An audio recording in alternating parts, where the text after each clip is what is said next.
Monsieur le Président, ce que vous souhaitez pour l'Europe, vous affirmez que la France doit commencer elle-même à le faire dès aujourd'hui. Votre action en France raconte une toute autre histoire, une histoire qui met à mal la devise de votre pays, liberté, égalité, fraternité. Où est la liberté? Lorsque vos citoyens peuvent être surveillés, assignés à résidence et perquisitionnés sur de simples soupçons de la police. Où est la liberté lorsque des policiers armés débarquent au petit matin pour arrêter un groupe de jeunes dont le seul tort serait d'avoir occupé pacifiquement un chantier? Ma fille en était. Elle fut emmenée devant son fils de 2 ans, loin de chez elle, pour subir pendant toute une journée un interrogatoire. Dans votre France, l'état de droit garant de nos libertés s'éloigne jour après jour. Liberté, égalité. Où est-elle l'égalité lorsque vous imposez toujours plus de précarité aux travailleurs alors qu'en même temps, vous faites des cadeaux fiscaux aux plus riches, ceux que vous aimez appeler les premiers de cordée? Votre foi en eux est inébranlable, mais voyez-vous, ce qui définit la cordée, Monsieur Macron, c'est la corde. C'est elle qui permet d'adapter la vitesse du premier de cordée aux besoins du groupe. C'est elle aussi qui empêche les derniers de cordée de tomber au ravin. Mais dans nos sociétés, Monsieur le Président, cette corde n'existe plus. Les riches s'enrichissent, les classes moyennes stagnent et se précarisent, et les plus fragiles sont abandonnés à leur sort.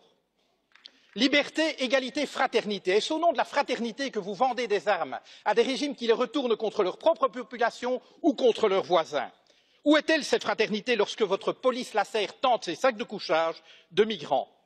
Procédures expéditives, recours non suspensifs, détentions administratives, voilà les ingrédients de votre projet de loi sur l'asile et l'immigration. Contenir et refouler plutôt qu'accueillir des êtres humains en exode forcé. Liberté, égalité, fraternité. Au pays de l'accord sur le climat, je rajouterai un 4e terme, durabilité.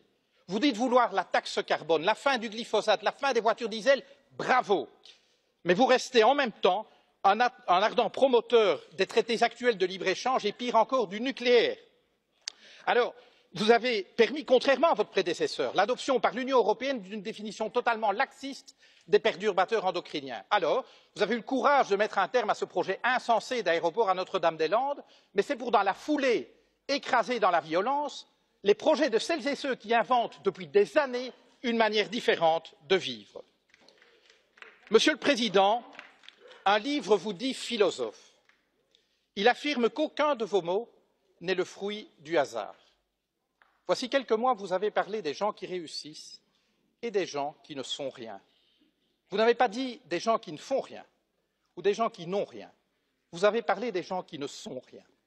Voyez-vous, pour nous, le projet européen consiste précisément à faire en sorte que plus jamais, en aucun endroit de ce continent, aucune femme, aucun homme ne puisse être considéré comme rien ou se penser comme rien.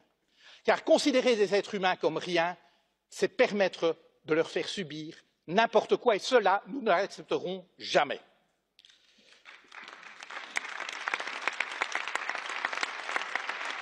Monsieur le Président, vous avez pris coutume d'offrir à vos hôtes de marque un cadeau.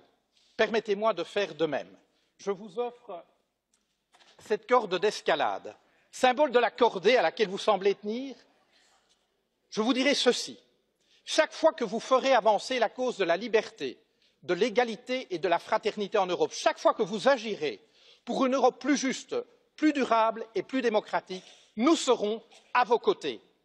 À défaut, vous nous trouverez sur votre route. Je vous remercie.